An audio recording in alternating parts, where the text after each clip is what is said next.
नमस्कार प्रिय छात्रों, मैं परमजीत कौर सरकारी हाई स्कूल मलकाना जिला बठिंडा आज की हिंदी कक्षा में आप सबका अभिनंदन करती हूँ। आज हम पढ़ेंगे कक्षा 8वीं का पाठ दशम रब्बा मी दे पानी दे एक कविता जो विनोद शर्मा जी द्वारा रचित है। पहले हम संपूर्ण कविता पढ़ेंगे, उसके पश्चात इसकी व्याख्या, प्रश्नोत्तर व व्याकरण हल करेंगे। तो आइए पहले इस कविता को पढ़ते हैं। आप भी मेरे संग इस कविता को दोहराइए। कविता रब्बा मी दे पानी दे। रब्बा मी दे पानी दे, पानी दे पानी दे। रब्बा मी दे पानी दे, पानी दे पानी दे। लू से झुलसी इस धरती को एक नई जिंदगानी दे। रब्बा मी दे पानी दे, पानी दे पानी दे। पानी से खेतों में सोना, नाचे गेहूं गाए झोना। पानी है तो सब है दूना, बिन पानी कथा क्या चूना। पानी है तो है जिंदगानी, पानी खत्म तो खत्म कहानी। जीवन की कश्ती को आकर नई रवानी दे। रब्बा मी दे पानी दे, पानी दे पानी दे। रब्बा मी दे पानी दे, पानी दे पानी दे। पानी से हरियाली होती, खेतों में खुशहाली होती। क्या मवेशी क्या बन बूटे, पानी बिन जीवन से छूटे। आओ पानी नष्ट करे ना, प्रदूषित जा व्यर्थ करे ना। मेरे देश के जन जन को यह सीख सुहानी दे। रब्बा मी दे पानी दे, पानी दे पानी दे। रब्बा मी दे पानी दे, पानी दे पानी दे। चाहे इसका रंग नहीं है, अपनी कोई उमंग नहीं है। फिर भी जिसमें मिल जाता, उसके रंग में ही खिल जाता। गम में आंखों में आ जाता, और खुशी में जहीर रुलाता। पर दुख को अपना समझे, हर आँख को पानी दे। रब्बा मी दे पानी दे, पानी दे पानी दे। रब्बा मी दे पानी दे, पानी दे पानी दे। लू से झुलसी इस धरती को एक नई जिंदगानी दे। रब्बा मी दे पानी दे, पानी दे पानी दे। रब्बा मी दे पानी दे, पानी दे पानी दे। रब्बा मी दे पानी दे, पानी दे पानी दे। रब्बा मी दे पानी दे, पानी दे।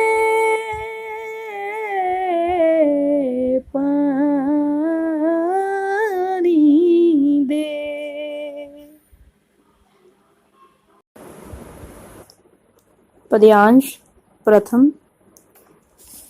रब्बा मी दे पानी दे, पानी दे पानी दे।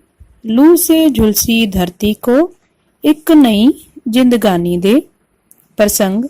प्रस्तुत पद्यांश हमारी हिंदी की पाठ्य पुस्तक आओ हिंदी सीखें कक्षा 8वीं में संकलित कविता रब्बा मी दे पानी दे में से लिया गया है। इसके कवि विनोद शर्मा जी हैं। इसमें कवि ने ईश्वर से वर्षा लाने की प्रार्थना की है। व्याख्या। कवि ईश्वर से प्रार्थना करते हुए कहते हैं कि हे प्रभु वर्षा करो और पानी दो, तुम इतना पानी दो जिससे गर्मी एवं लू की लपटों से जलती हुई धरती शीतल हो जाए और लोगों को एक नया जीवन मिले, सबको नई जिंदगानी प्रदान करो। पद्यांश द्वितीय। पानी से खेतों में सोना, नाचे गेहूं गाए झोना, पानी है तो सब है दूना, बिन पानी कत्था क्या चूना।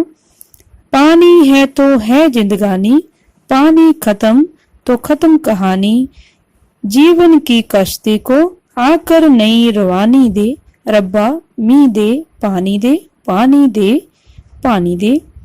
व्याख्या।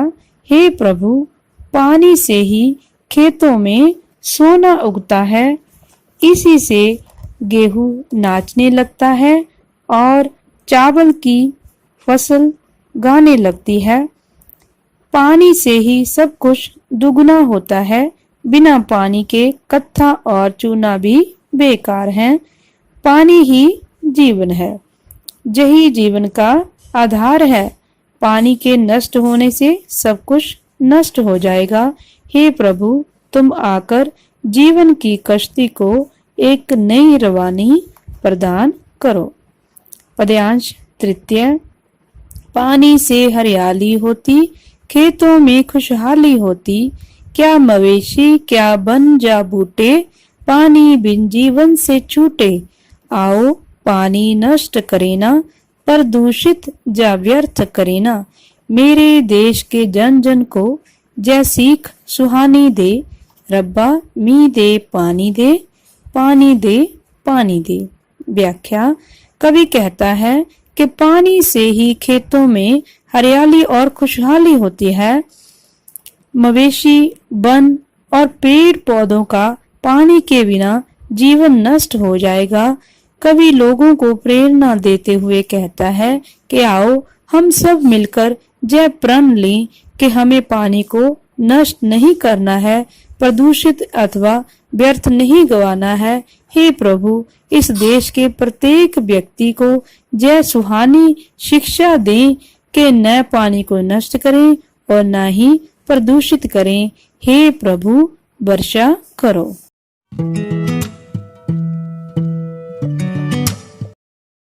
पद्यांश चौथा।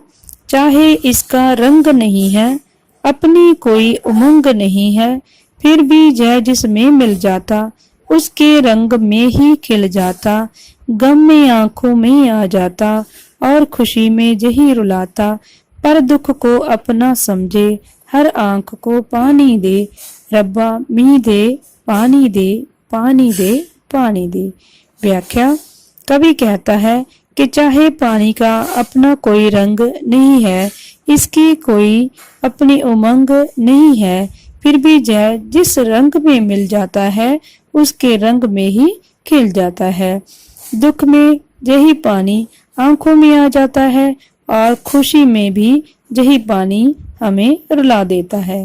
हे प्रभु हर कोई दूसरों के दुख को अपना दुख समझे, इसीलिए हर आंख में पानी आ जाए। हे प्रभु वर्षा प्रदान करो। जहाँ हमारी कविता की व्याख्या संपूर्ण होती है, आइए आगे इसके अभ्यास के प्रश्नोत्तर हल करते हैं। प्रश्न पहला। गुरमुखी और देवनागरी लिपि में लिखे गए शब्दों को पढ़ें और लिखने का अभ्यास करें। शब्द पहला रब। रब को देवनागरी लिपि में क्या लिखते हैं? रब्बा। दूसरा शब्द है पानी।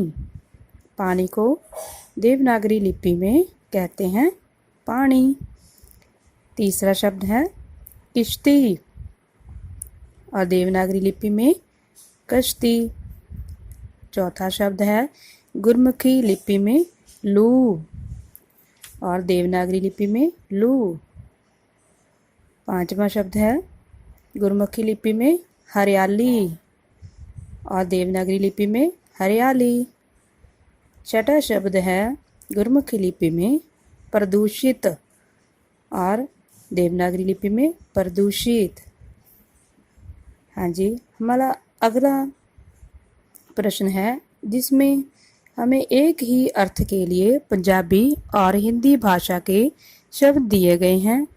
इन्हें हमें ध्यान से पढ़ना है और हिंदी में लिखना है। पहला पंजाबी का शब्द है झोना। हिंदी में इसे कहते हैं चावल की फसल।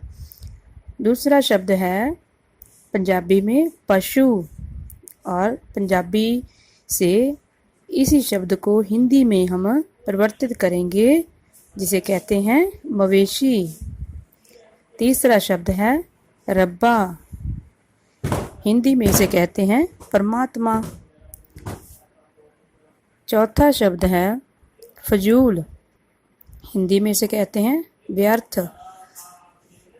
पांचवा शब्द है दूजियां दा दुख। हिंदी में इसे कहते हैं पर दुख। छठा शब्द है सिक्ख्या। हिंदी में इसे कहते हैं सीख। प्रश्न तीसरा शब्द अर्थ। पहला शब्द रब्बा। रब्बा का अर्थ है प्रभु, परमात्मा। दूसरा शब्द दूना। दूना का अर्थ है दुगना। तीसरा शब्द है पर दुख जिसका अर्थ है दूसरों का दुख। अगला शब्द है मीह। मीह का अर्थ है वर्षा। पांचवा शब्द है मवेशी। मवेशी का अर्थ होता है पशु। छठा शब्द है सीख। सीख का अर्थ होता है शिक्षा। आइए आगे प्रश्नों के उत्तर एक या दो वाक्यों में लिखें करते हैं। पहला प्रश्न, इस कविता में ईश्वर से क्या प्रार्थना की गई है? उत्तर, इस कविता में ईश्वर से वर्षा लाने की प्रार्थना की गई है। प्रश्न दूसरा, खेतों में सोना का क्या अर्थ है? उत्तर, इसका अर्थ है खेतों में अच्छी फसल पैदा होना। वर्षा होने से फसल अच्छी पैदा होती है। तीसरा प्रश्न, पानी के बिना मवेशी और खेतों पर क्या प्रभाव पड़ता है? उत्तर, पानी के बिना मवेशी प्यासे मर जाते हैं, खेत सूख जाते हैं। प्रश्न चौथा, इस कविता में देश के प्रत्येक नागरिक को क्या सीख दी गई है? उत्तर, इस कविता में देश के प्रत्येक नागरिक को पानी को नष्ट और प्रदूषित और व्यर्थ न करने की सीख दी गई है। पांचवा प्रश्न, पानी का स्वभाव कैसा है?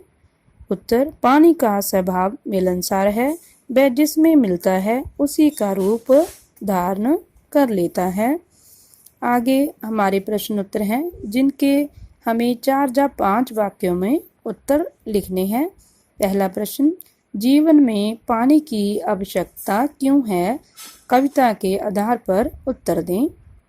उत्तर, पानी जीवन का आधार है, इसी से जीवन चलता है। यही गर्मी और लू से हमें बचाता है, इसी से अनाज पैदा होता है। इसीलिए जीवन में पानी की आवश्यकता है। दूसरा प्रश्न, दूसरों के दुख में हम उनकी क्या सहायता कर सकते हैं? उत्तर, दूसरों के दुख को हम अपना समझ सकते हैं, उसके प्रति संवेदना और सहानुभूति प्रकट कर सकते हैं। प्रश्न तीसरा, जहाँ पानी की अधिकता बाढ़ की स्थिति पैदा कर देती है, वहीं पानी की कमी सूखे की स्थिति पैदा करती है। इन दोनों स्थितियों में मानव तथा प्रकृति प्रभावित होती है। इन दोनों स्थितियों में मानव तथा प्रकृति पर पड़ने वाले प्रभाव का 5-5 वाक्यों में उत्तर लिखें। उत्तर, मानव पर पड़ने वाले प्रभाव। पहला, मानव का स्वास्थ्य खराब हो जाता है। दूसरा, पीने योग्य पानी प्रदूषित हो जाता है। तीसरा, जीवन रुक जाता है। चौथा, खेती बाड़ी नष्ट हो जाती है। पांचवा, हैजा, चेचक आदि रोग बढ़ जाते हैं। प्रकृति पर पड़ने वाले प्रभाव। पहला, पेड़ पौधे नष्ट हो जाते हैं। दूसरा, प्रदूषण फैल जाता है। तीसरा, वायु प्रदूषित हो जाता है। चौथा, पेड़ पौधे सूख जाते हैं। पांचवा, खेती नष्ट हो जाती है या खेती सूख जाती है। प्रश्न छठा, पर्यायवाची शब्द लिखें। बच्चों, हमें कुछ शब्द दिए गए हैं जिनके हमें दो दो पर्याय शब्द लिखने हैं। पहला शब्द है पानी। पानी के पर्याय शब्द हैं जल और नीर। दूसरा शब्द है मीह। मीह का पर्याय शब्द है वर्षा और दूसरा बारिश। हाँ जी, हमारा तीसरा शब्द है सीख। सीख के पर्यायवाची शब्द होंगे शिक्षा और ज्ञान। हाँ जी, अगला शब्द है जन। जन के पर्याय होंगे लोग और दूसरा पर्यायवाची शब्द होगा नर। आगे शब्द है दुख। दुख का पर्यायवाची शब्द होगा पीड़ा और दूसरा शब्द होगा कष्ट। अगला शब्द है आँख। आँख के पर्यायवाची शब्द होंगे नेत्र और चक्षु। आगे हमारा शब्द है धरती। धरती शब्द के पर्याय होंगे धरा और पृथ्वी। तो विद्यार्थियों, जहाँ हमारा अभ्यास पूर्ण होता है। प्रिय छात्रों, तो यह था 8वीं कक्षा का पाठ 10 कविता रब्बा मी दे पानी दे। आशा करती हूँ आप सबको यह कविता अच्छे से समझ आ गई होगी। अपना कीमती समय देने के लिए, इस वीडियो को देखने के लिए आप सबका बहुत बहुत धन्यवाद। फिर मिलेंगे एक नई वीडियो के साथ। तब तक के लिए नमस्कार।